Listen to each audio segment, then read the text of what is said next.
Un hombre atentó contra la vida de la actual vicepresidenta de la Nación. Yo siento que estoy viva por Dios y por la Virgen.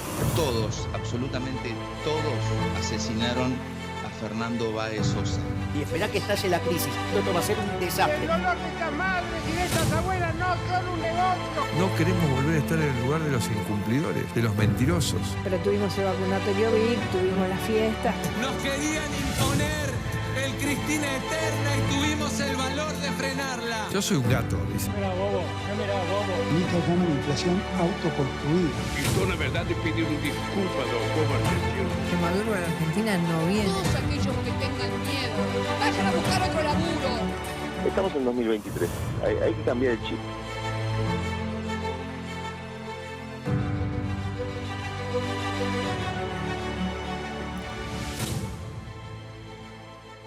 El mundo está lleno de, dirían millones, de provocadores, muchos de ellos muy pelotudos. Uno de esos, el día domingo, el día de las elecciones, a las 18:30, se le ocurrió pasar un dato falso sobre lo que habría sido el resultado de las elecciones, con un 10% que le daba como ganador al intendente de Córdoba y candidato a gobernador, que finalmente ha sido el ganador de las elecciones y ninguna circunstancia extraordinaria llega a modificarla hasta el día martes o miércoles de la próxima semana.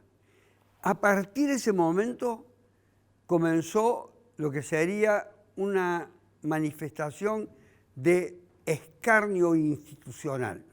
No solamente de eso, una serie de tropelías, de anomalías, algo que fue en contra de toda la tradición institucional que se supone puede brindar Córdoba, con un pésimo tribunal electoral, con una jueza electoral que no se sabía, cuando las imágenes de la televisión la mostraban, de qué se reía.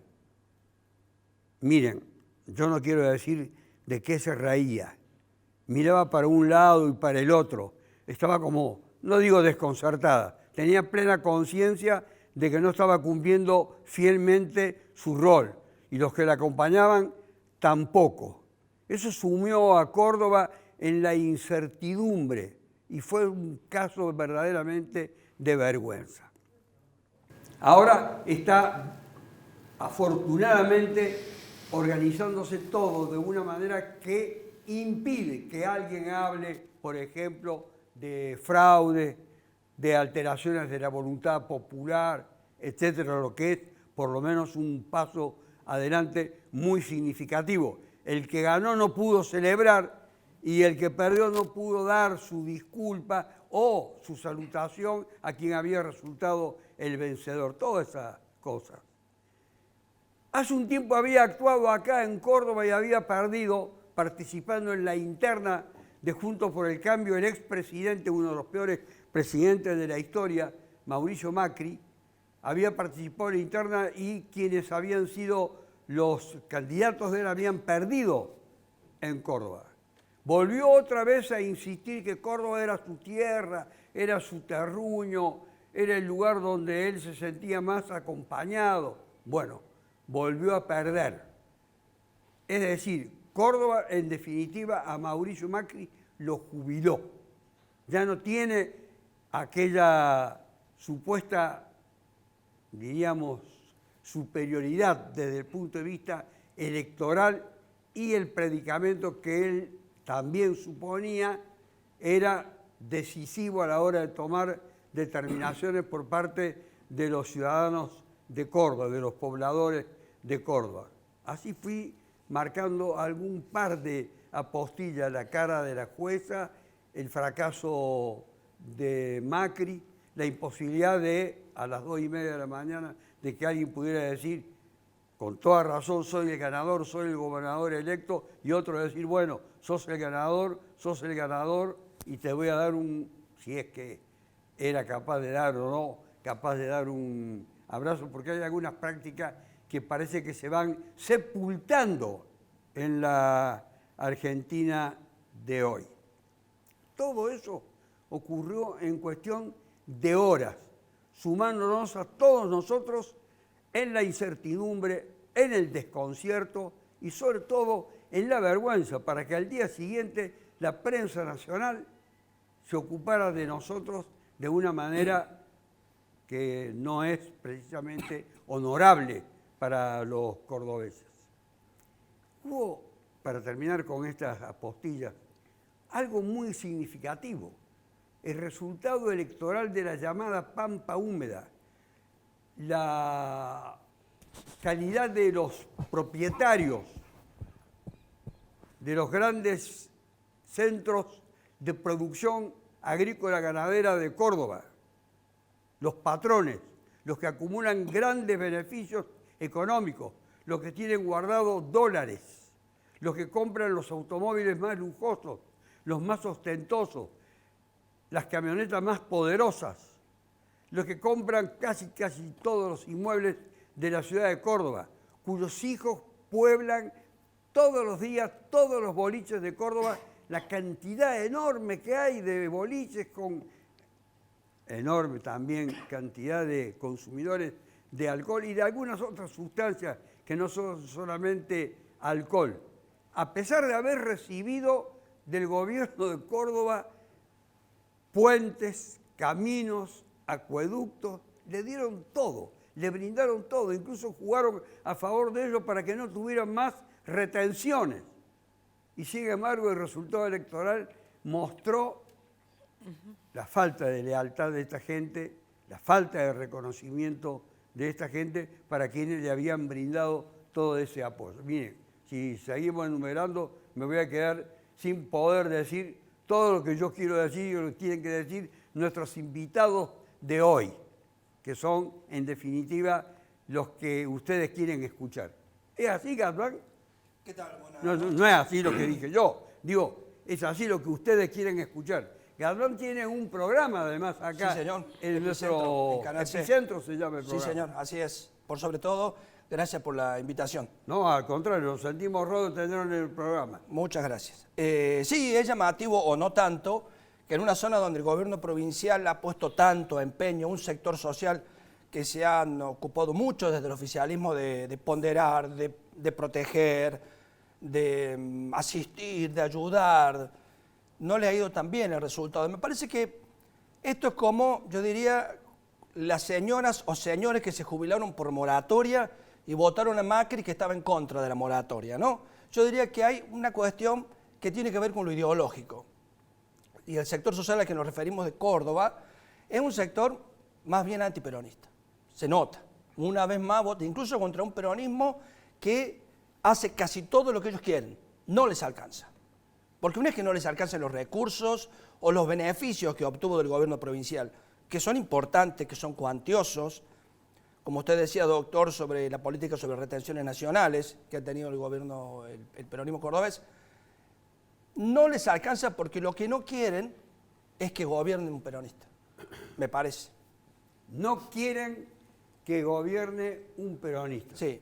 Pero hace casi un cuarto de siglo sí. que gobiernan precisamente los peronistas. Claro, pero es un sector donde no siempre les va bien tampoco este peronismo provincial, a pesar de todo el esfuerzo que hace. Es como yo ponía recién el ejemplo de una jubilada de ama de casa, como se decía comúnmente. Y votaron contra el peronismo en el 2015 y votaron por una fuerza política que cuando se estableció la moratoria estaba en contra. Y todo indica que muchos que se han jubilado ahora de nuevo con moratoria van a volver a votar en contra de los que están, a favor de los que están en contra de la moratoria. O sea, no alcanza con los beneficios materiales que un sector social puede obtener o que un individuo puede obtener. Lo ideológico, lo cultural y el sistema de prejuicios es más fuerte que el bolsillo. Yo sé decir, doctor, que es más fácil sacarle 1.000 pesos del bolsillo a una persona que una idea equivocada de la cabeza. Ha sido muy buena la síntesis de las tres circunstancias que determinan esa no falta ya de simpatía, que es algo mucho más complejo. Marcelo Trento tiene su radio en uno de estos lugares donde, bueno, ya el lugar donde él lo tiene instalado, que es Río Tercero, le había sido adverso al peronismo sí. en todas las últimas elecciones. Bueno, Carlos, muchas gracias por la invitación al programa. Sí, es la tierra del jefe de campaña de Juntos por el Cambio, de Marco Ferrer. De todas maneras, ese hombre se actuó moderadamente. Sí, a mí... Y tu reflexión. Sí, que me parece que no ha sido el común de todo el espacio de Juntos por el Cambio, ¿no? A mí como cordobés me duele ver el show mediático casi a nivel de escarnio en los medios nacionales por la situación que pasó en Córdoba, que convengamos que fue irregular, pero que nada tiene que ver con el resultado de lo que es el voto de los cordobeses. Sí, demoras en el escrutinio existieron, transmisión de datos que se debían haber terminado, no se terminó con el trabajo.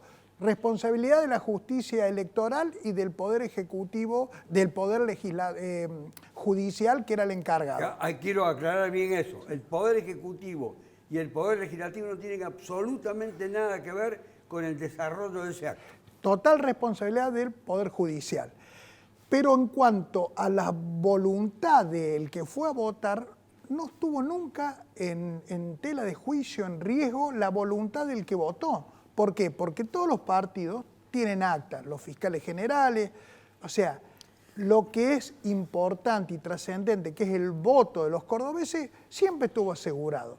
Que después hubo fallas en la manera de contar esos votos es otra cosa, pero me parece que se sobreactuó demasiado en Buenos Aires esta cuestión, y a mí como cordobés me da vergüenza que se nos quisiera comparar o equiparar a provincias feudales como Formosa, o como otras a donde las elecciones siempre dejan un manto de sospecha. Yo en eso creo que, fíjese una cosa, Carlos, perjudicó tanto al que ganó como al que perdió. Porque hoy, en vez de estar hablando y analizando lo importante que es el resultado del voto de la gente, que dejó muchas cosas para analizar, se está hablando de cuestiones casi administrativas de la elección. Y nadie habla de la gran elección que hizo Juntos por el Cambio, y nadie habla de la histórica victoria que ha tenido un nuevo referente de la política de Córdoba, como es Martín Yarlora, porque no hay que minimizar que ganar una elección provincial sin De la Sota y sin Schiaretti no es cualquier cosa. Y ganó en la ciudad de Córdoba, en el departamento capital, por el peso de las obras que se realizaron, que habían sido prometidas y se realizaron. Y yo tengo una idea sobre la falta de incidencia, por ejemplo, de toda la campaña que se montó alrededor del tema de la llamada inseguridad. Episodios muy marcados de inseguridad no tuvieron la influencia, la gravitación que en algún momento se dijo que podían llegar a tener, pero sobre eso vamos a seguir hablando, porque a mí me interesa saber si efectivamente Angelita Alessio, que es de un movimiento vecinal de Mendiolaza. Así es. Mendiolaza te suma, sí. Mendiolaza te suma. Te suma. Estaba por decir Mendiolaza te ama. También, también. Mendiolaza te suma. También. ¿Sumaron? Sumamos un montón. Creo que escuchando acá este panel. ¿Cómo? A Gatván. También, sí, pero también a Trento. Sí, a Trento. Creo que en el análisis coincido. Creo que en el departamento Colón, muchas localidades de trabajo vecinal que ya venían haciéndolo hace mucho tiempo, en algunos casos como en Salsipuedes, Agua de Oro, hicieron coalición para poder ganar gobiernos que llevan muchísimo tiempo en el poder, han tenido resultados muy, muy buenos. En nuestro caso, el Mendiolaza es emblemático porque se daba la posibilidad de un cambio después de 40 años de una misma familia gobernando Mendiolaza. Y el partido vecinal, de la cual soy parte y fui candidata, surgió desde una necesidad de la comunidad de sentir esto de ya no creer en los grandes aparatos partidarios y de pensarse más desde la cuestión local, ¿no? Y el partido vecinal en Mendiolaza totalmente autogestivo, totalmente sin aparatos políticos, sin nadie que nos pusiera dinero, independiente. Con el esfuerzo de los vecinos. Absolutamente, de la gente que se sumaba solidariamente. Lograr un 10% en Mendiolaza legítimo y auténtico, creo que demuestra no solo como un descontento a los aparatos políticos, sino como volver a creer en las cuestiones locales y en los problemas locales que conocemos quienes vivimos y habitamos ese lugar, ¿no? Y tengo que decir que la boleta única ha sido realmente una herramienta muy dificultosa para el voto, ¿no? Creo que mucha gente no sabía, digamos, cómo votar con la boleta única, no se encontraba con la información necesaria y además me parece que en las elecciones en Mendiolaza se dio también una suerte de ese voto en bronca de y en contra de. Entonces, esa cantidad de gente que decidió como ese voto útil de decir, bueno, no queremos más que continúe un gobierno de 40 años y bueno, vamos a intentar cambiarlo. Pero me parece que también... Más de 40, bueno, de 40 en Mendiolaza, sí. En la provincia de 24. Exactamente, claro. Y bueno, creo que eso refresca también un poco todo lo que se nos viene para adelante, de, bueno, de considerar esta mirada de una cantidad importante de personas que nos acompañaron, que te digo la verdad, muchas personas me dijeron, bueno, vamos a votar por tal o por cual para que no llegue determinada persona, pero en definitiva estamos totalmente de acuerdo con una mirada vecinal o con una mirada local de Mendiolaza, y creo que eso se está dando mucho en el departamento Colón, no sé si en otros departamentos también, y esto, ¿no? De esto de también que se pegó a una elección provincial, y bueno, con respecto a la elección provincial, creo que el margen ha sido muy escueto, muy cerca, ¿no? El ganador ha quedado ahí apenas, no sé si 3 puntos, porque no sé si en definitiva terminamos... Como 60.000 votos. 60.000 votos, exactamente. Y si uno viera, digamos, en definitiva, las obras en la ciudad de Córdoba, bueno, a ver, plazas, cuidado del ambiente, creo que eso ha significado mucho para el voto del exintendente o el intendente todavía actual. Y me parece que eso es algo que tenemos que revalorizar en el departamento Colón, donde tenemos una zona de bosque nativo muy grande que hay que preservar y que esperemos que el gobernador, que ahora vamos a tener después del diciembre de 2023, bueno, considere que eso es importante y mire con atención estas fuerzas vecinales que tienen una gran impronta ambiental en defender esto y bueno, y un poco más, no tanto a favor de los grandes desarrollos urbanos, que bueno, en el caso de Mendiolaza ya es imposible poder aprobar cualquier desarrollo urbano más. Estamos viendo una caracterización del pronunciamiento popular del domingo desde una óptica, desde una perspectiva y con un criterio completamente diferenciado de lo que han estado recibiendo ustedes a modo de síntesis, pero apabullante esa síntesis, tendiente a denostar a alguna figura, a algunas corrientes políticas, etcétera, porque lo de el esfuerzo cumplido para cumplir, valga la redundancia, con lo que se promete y que se tradujo en obra, particularmente en Córdoba. También se da el caso para Yarlora, como en su ciudad natal, en San Francisco, donde se lo recordó por el mismo motivo por el cual actualmente el votante de Córdoba, esa es una opinión mía. Abelardo Lozano es un militante, dirigente y activo participante, y ahora va a tener un rol mayor en el grupo libertario que está sumado a Spachesi, que va a ser legislador provincial. Sí, nosotros estamos sumados a Milei en la campaña nacional de Pero Javier Milei. En la elección del día domingo, sí, era Spachesi. Ese fue uno de los representantes.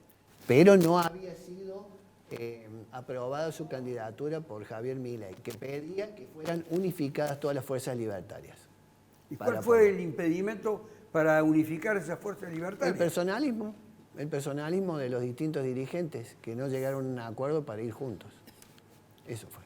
Ahora, ¿recibían algún tipo, porque se ha hablado mucho de la cuestión económica vinculada a Milei en el sentido que virtualmente había que pagarle a Milei para que recibiera el apoyo de él? No, eso no. Le dicen cualquier cosa, pero eso no es así. Yo quería decirle una cosita. Es muy importante que aquello que se dice, cualquier cosa, y que usted pueda desmentir Lo desmiento que totalmente. cualquier cosa Está sería desmentido. muy útil y esclarecedor. Está desmentido. Quería contestarle a Carván. Sí. Yo creo que la campaña, bueno, desmiento absolutamente lo de la cuestión económica, ¿no? Que quede absolutamente claro. Pero diciendo por qué no votaron a Hacemos por Córdoba, en el interior yo estoy muy vinculado a la producción y tengo una opinión muy parecida a todos. La llamada pampa húmeda. Sí, yo estoy en el norte, pero en el norte también hay trabajadores. Yo lo que creo que la producción no lo votó a Yayora en su mayoría porque quería equilibrio en las cámaras. Las cámaras no estaban equilibradas y la mayoría de las personas del ambiente nuestro creía que Yayora iba a ganar, pero le dio el voto a juez, por más que no lo quería, para que las cámaras no estuvieran con una mayoría única. Cuando usted dice la Cámara, es la unicameral. La unicameral. A eso se refiere. Sí, a la unicameral. Sí. Lo que quería es que los legisladores que asumieran no fueran una mayoría de Hacemos por Córdoba. Y otra cosa que se le ha penado, digamos, a Hacemos por Córdoba es su voto kirchnerista. Hacemos por Córdoba apoyó al kirchnerismo en todas las votaciones de la Cámara Nacional. Dándole el quórum en algunas circunstancias, pero no votando por el kirchnerismo. Pero lo hizo muchas veces. Y eso se sentía mucho y caló hondo. No se lo veía. Fíjese, Lozano, por un lado, yo dije en la enunciación de la introducción, todas las obras, impresionante el interior, las obras que recibió. Muchas dije, obras. Hablé de caminos, hablé de puentes, hablé de conexión, etc. ¿Eso no pesaba tanto como esto otro? No, querían que gane. Querían que gane Yayora. La producción quería que gane Yayora. Pero no que gane por una mayoría notable. No de una manera aplastante. Exactamente. Quería que en la Cámara Legislativa hubiera paridad. Eso es lo que pedían todos. Vos cuando escuchabas la opinión de cualquiera te decía, lo voy a votar al juez, por más que no me guste, porque lo mismo va a ganar. Ese es un testimonio muy valioso que usted está dando de aquellos que ha oído que digan, lo voy a votar al juez por más que no me guste. Exactamente, todos decían lo mismo, lo voy a votar por más que no me guste. Bueno, juez, tiene que escuchar, vea, después pídale a su vocero de prensa la síntesis del programa para que sepa muchas de las cosas que se han dicho hoy aquí y que son muy útiles. Te voy a votar, pero no porque me guste, sino para que haya una paridad parlamentaria. Exactamente, una paridad para que no haya una mayoría que sería casi opresiva como está ahora. Como ahora. Que vos presentás un proyecto de ley. Que la llaman la escribanía del gobierno. Ahora es una escribanía. Todos nosotros, por lo menos la producción, quería que haya un equilibrio. Y ese equilibrio se tiene que dar en todas las cosas. Por ejemplo, una cuestión muy importante y trascendente para la producción es lo que la señorita nos decía recién. Angelita Alessio. Sí, Alessio, que es el tema del ambiente. ¿Entendés? A la producción en general, especialmente de la zona norte, se la combate... Muy postergada la zona norte. Muy postergada. Pero no se puede hacer ningún tipo de producción en la zona norte ni para que vivan los mismos habitantes por la cuestión ambiental. Y eso es un costo que seguramente se tuvo que pagar. Mirá, en Cruz del Eje cambió el signo político. En Cruz del Eje, que no podrían haber ganado... Sorprendió, sin duda. Sorprendió, porque si hay una zona clientelar en la provincia de Córdoba, es la provincia en su zona norte. Es absolutamente clientelar. Y sin embargo, hasta ahí lo castigan. Esa nacionalización, Gadvan, que yo he señalado, que en realidad estamos señalando casi todos, se puede seguir manteniendo en el futuro, porque vamos a tener las PASO en el mes de agosto, al margen de la elección municipal de Córdoba, que estaría ajena a estas consideraciones, porque no tiene nada que ver la nacionalización con esto. ¿A qué obedece? O si usted la ha observado, a esa nacionalización, impulsada por los grandes medios de comunicación de la capital federal. Sin lugar a dudas, los grandes medios de comunicación... Mire, doctor, si uno hace un mapa de medios y lo vincula con la geografía nacional, en los distritos donde hay mayor nivel de concentración o de posición hegemónica de ciertos medios que tienen cabecera en Buenos Aires, son los lugares donde hay más resistencia al peronismo en sus distintas variantes. Hay una relación directa. Es directamente proporcional.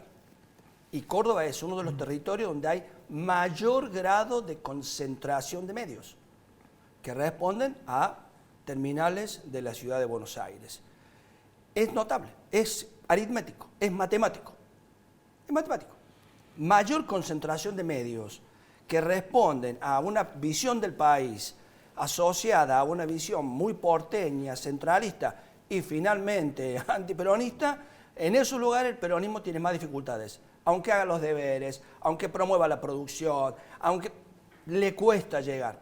Y es transversal, no es solamente a un sector social o a otro, es transversal. Hay una cuestión de carácter ideológico en Argentina que supera lo económico, que supera ampliamente lo económico. Si no, no tendrían sentido la popularidad que tienen en este momento algún sistema de ideas, que son ideas que ya se han aplicado en Argentina en gobiernos anteriores, que han sido muy duras para el país y que gozan hoy de cierta popularidad. Estamos escuchando caracterizaciones que no se escuchan en todos estos días febriles que han pasado desde el domingo en la noche hasta el día de hoy. Estamos si me permite. Sí. Si me permite. Viernes, 18 horas.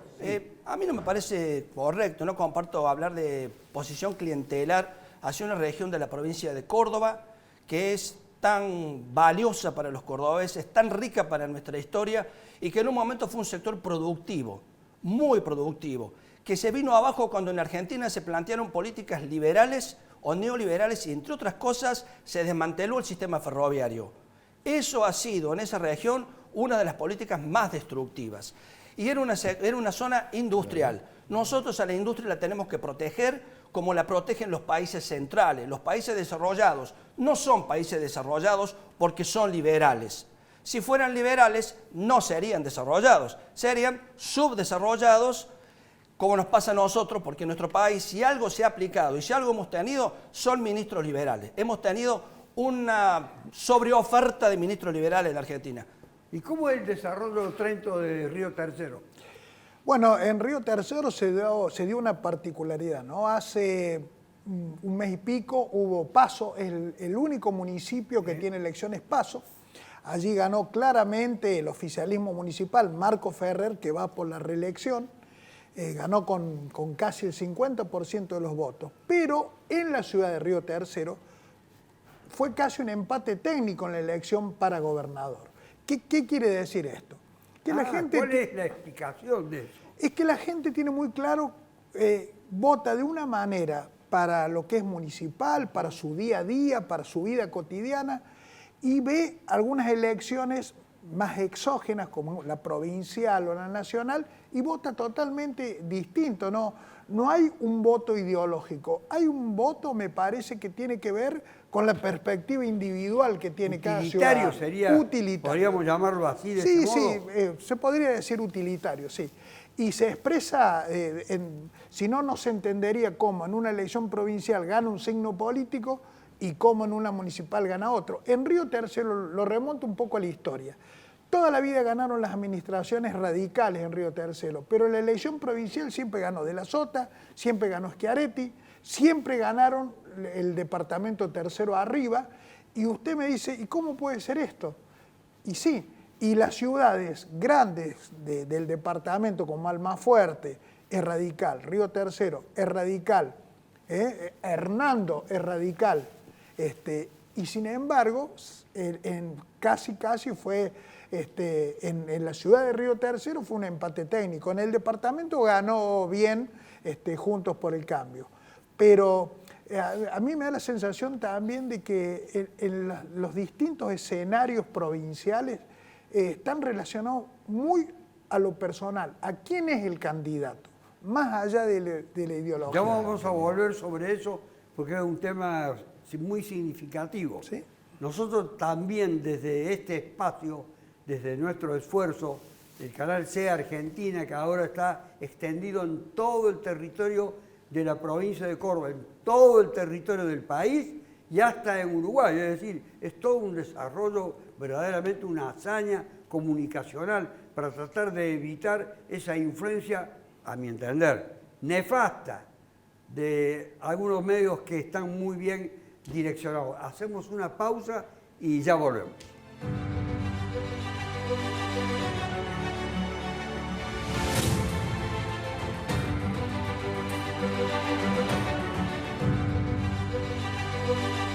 Angelita, ¿hubo en Mendiolaza ese voto personalizado de repulsa, de reacción, de apoyo? Totalmente, en eso creo que coincido. En Mendiolaza se votó por un lado, no a los partidos políticos ni a las grandes propuestas partidarias de estos grandes aparatos, sino se votaron a las personas que estaban detrás de propuestas, en este caso como el partido vecinal Mendiolaza Te Suma, propuestas bien locales y bien internas de Mendiolaza, ¿no? De muchos años de trabajo. Creo que ese ha sido el mayor éxito que hemos tenido. El resto de las personas no fueron a votar por el partido en sí mismo. Creo que fueron a votar, como lo dije en el segmento anterior, en contra de o en bronca de. No queremos más alguien que represente un gobierno que viene hace 40 años gobernando una ciudad, y tampoco queremos más a un representante que en el caso de Mendiolaza fue del partido oficialista de Córdoba. Por alguna razón no se quería, por algunas internas particulares de Mendiolaza. Entonces la gente se volcó a votar a algo que no significara volver a eso, ¿no? ¿Eso era el boca a boca, por ejemplo? ¿Había así sí, una supuesto. comunicación casi diríamos íntima, vecinal, barrial? Sí.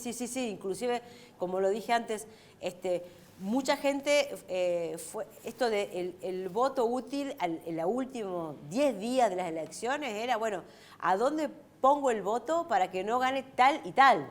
Digamos, no era porque esta persona me representa, estas propuestas me gustan, confío en lo que propone. No, era no quiero esto y bueno, esto va en punta, entonces voy por ahí. Entonces creo que también hay que tener en cuenta que hay un desgaste de la sociedad, de estas localidades que no son tan pequeñas como Mendiolaza, tienen más de 20.000 habitantes. Y un gran desarrollo.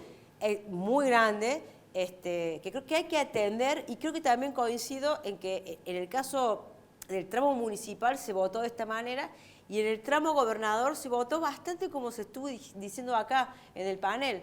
Creo que se votó en castigo o en gustos. Bueno, Mendiolaza siempre ha sido una localidad muy antiperonista. Siempre el peronismo no ha ganado muchas veces, pero sin embargo, a nivel de elecciones a gobernador, esa misma gente que votó a nivel presidencial a Juntos por el Cambio, votó a Schiaretti. Una cosa, ¿no?, interesante de analizar. Bueno, ese es el electorado que tenemos. Volviendo al tema de la incidencia que usted lo desarrolló sobre los medios y el poder de los medios para dirigir la voluntad popular. Sí.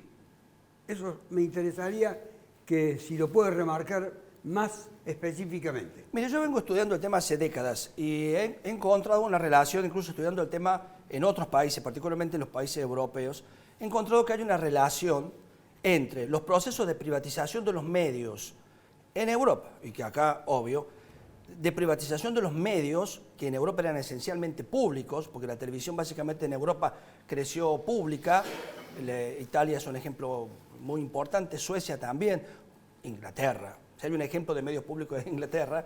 Bueno, y en otros países de Europa se produce con la llegada de los gobiernos llamados, a mí no me gusta usar la expresión derecha o izquierda porque creo que no dicen nada, menos entre nosotros, pero en Europa se usa. Entonces, yendo a la terminología que ellos usan, llegando al poder de los gobiernos de centro-derecha, se produjo una privatización de los medios. Y automáticamente fueron creciendo las tendencias más conservadoras en estos países. En Suecia, el estado del bienestar social, un ejemplo es el de Suecia. Y eso hace crisis a fines de los años 90, después de un proceso de privatización de medios. Y en Italia, después de un proceso de privatización de medios, surge el fenómeno de Berlusconi. Hay una relación. Hay una relación de que se cansaron de lo otro, no por los medios. Hay una relación. Se cansaron de un mal manejo de la política por esa centro-izquierda que dio prebendas, buscó ese estado de bienestar falso. Y ese estado de bienestar falso hizo eclosión en un momento determinado y surgieron los movimientos de derecha para compensar eso, no solo por los medios. Los medios fueron un reflejo de la realidad política de esas ciudades, de esas provincias. De esos los movimientos países. de derecha en este momento, por ejemplo, en las elecciones próximas en España, tienen una alta agresividad. El programa de Vox, por ejemplo, que quiere con una enorme mano tirar, a la mierda casi todo lo que ellos entienden que es lo que ha destruido a España. Y vos viste lo que es, por ejemplo, la política de derechos sexuales o de... Ahí está puesto una uno de los puntos de vista más contundentes. Es una barbaridad lo que están haciendo. En España es increíble. El otro día leía que prácticamente van a de alguna forma aceptar la zoofilia. Cosas. Pero eso no es cierto. Pero lo ves. Eso es la propaganda de mentira de Vox. He leído. A ver, son franquistas. Son franquistas. Franco mataba a los homosexuales. No, pero eso no hablo. Son franquistas. Eso está aceptado en el mundo. Son franquistas. Son asesinos. No, son franquistas. Pero Franco mataba a los homosexuales. Franco mataba a los homosexuales. Eso es una cosa que mataba. está ¿Vos negás que aceptada. Franco mataba a homosexuales? No, aquí en Argentina, pero la no quiero dictadura decirte que es social. Aquí en la Argentina, mientras abrían la economía y quitaban todas trabas al comercio y demás, o sea, mientras eran liberales en lo económico, aquí la dictadura cívico-militar asesinaba homosexuales. No volvamos al año 76. No volvás al 76. Yo lo que me refiero, que en otras áreas como de políticas, de integración y qué sé yo, derraparon directamente. Sí, yo no voy a defender en lo que España hacen han derrapado. Entonces, evidentemente la población está buscando un equilibrio, y ese equilibrio lo está buscando por medio de... Hay una gran reacción en muchos países de Europa, de los cuales puedo en este momento nombrar algunos que están muy marginados, como en el caso de Hungría, como en el caso de Austria, etcétera. Se dan estos fenómenos acaba de señalarlo Galván, que están a un paso prácticamente de querer suprimir al diferente, al distinto, al otro. En el interior de Córdoba, Trento, ¿este fenómeno se manifiesta de alguna manera? No. Yo lo que creo, la verdad, porque creer que los medios, la influencia de los medios es todo, es también minimizar la capacidad intelectual del que vota, ¿no? Porque ¿Cómo se forma la idea del que vota? A ver, en el interior todo el mundo partamos de una base. En el interior, yo soy de Capital, pero trabajo en el interior hace casi 15 años. En el interior todo el mundo se conoce, el que es candidato a intendente, el que es concejal, el comerciante. Por eso yo digo que en el interior se vota mucho a la persona, más allá del espacio que represente. Y se vota también a la gestión, se vota al prestigio, se vota a la credibilidad.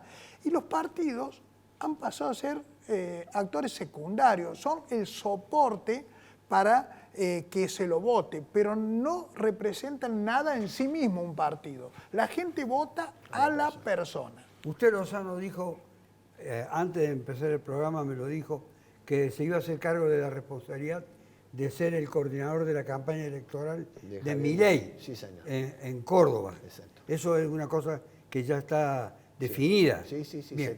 Pero también aquí se hizo una alusión al rol del liberalismo que no ha servido para generar ni riqueza ni progreso. ¿Cómo no? Bueno, las ideas del mundo. Señaló Galván. Yo lo escuché, pero no quería contéstele si lo escuchó. Por supuesto, a mí me parece increíble el desarrollo de la humanidad.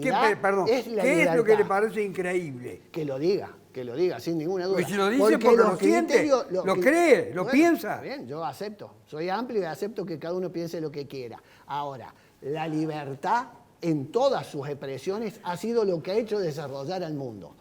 Y el liberalismo no es ni más ni menos que las ideas de la libertad. Nosotros lo único que pretendemos es que el gobierno no nos sojuzgue con todo lo que está haciendo. Por ejemplo, empecemos por las retenciones. La retención agropecuaria es una terrible expresión contra la libertad del productor. Y se está derivando esos fondos a cualquier otro lugar. De ahí nosotros partimos que uno debe crecer y desarrollarse en libertad, respetando la Constitución, las leyes y todo lo que exista. Pero la libertad de producción y de trabajo debe ser amplia. Pero basta de regulaciones ilógicas. ¿Quién está contra la libertad? Se han apropiado de dos cuestiones. Primero, la palabra libertad. Creer que a los liberales le pertenece la palabra libertad es un error, porque básicamente en Argentina no han gobernado con gobiernos democráticos, han gobernado con dictaduras furiosas. Puede haber tenido un gobierno militar, puede haber creído tener ideas liberales. Si era un gobierno militar que cortaba la democracia, no era liberal, no estaba en la libertad. Eso como si mataba. Eso es como lo que dicen que Macri no era liberal. Digamos que Macri fue lo suficientemente liberal para provocar 24.000 cierres de empresas, provocar una suba de la miseria como hacía tiempo no se veía, haber destruido casi 400.000 empleos privados. La no libertad no quiere decir haber ser generado la fuga de tampoco. capitales de 86.000 millones de dólares, que es la causa principal de la inflación actual. No, eso es totalmente falso. Mira, yo digo que Macri estuvo bien intencionado y puede haber en su praxis haber hecho las cosas mal.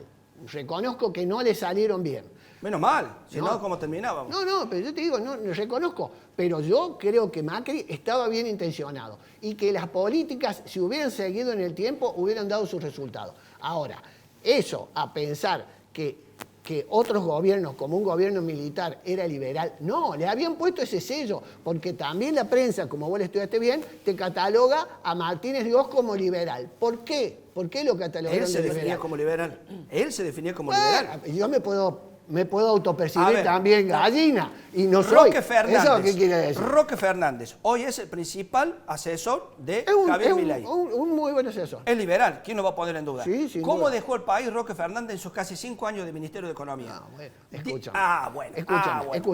Que sea, casi 19% que no sea un de buen desocupación. asesor no quiere decir nada. Entonces, cada vez que los liberales gobernaron en la Argentina, nos dejaron un poco peor. Y vos contestás, bueno, ¿Y los kirchneristas?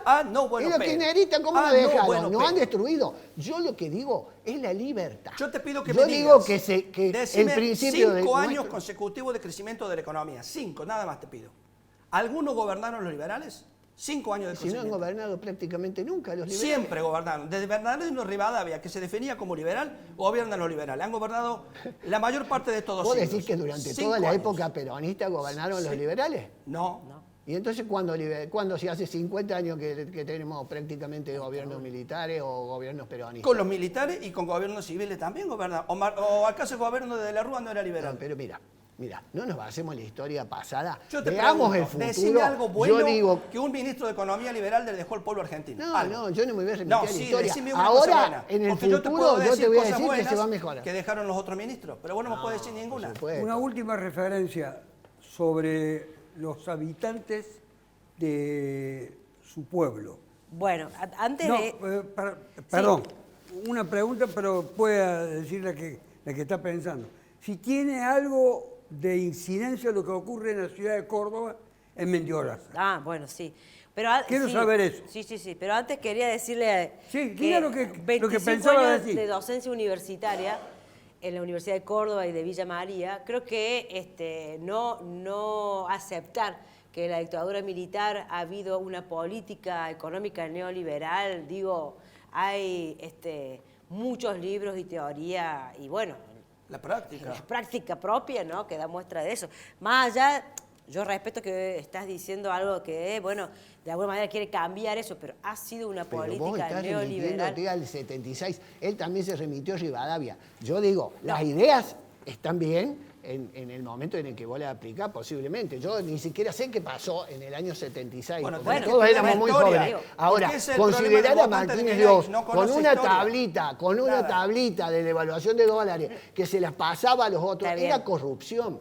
El gobierno militar lo que hizo fue corrupción institucionalizada, destrucción de la población, asesinato, todo lo horroroso que pueda haber. No podés comparar la libertad con eso. Trento, la zona donde usted predica diariamente con su trabajo, ¿es ajena a este debate o este debate está presente subterráneamente? No, subterráneamente no, está expuesta. ¿Visiblemente? Totalmente. Es una zona agroindustrial, la zona de Río Tercero. Por excelencia. El departamento por excelencia. Y eso se refleja en el voto, ¿no?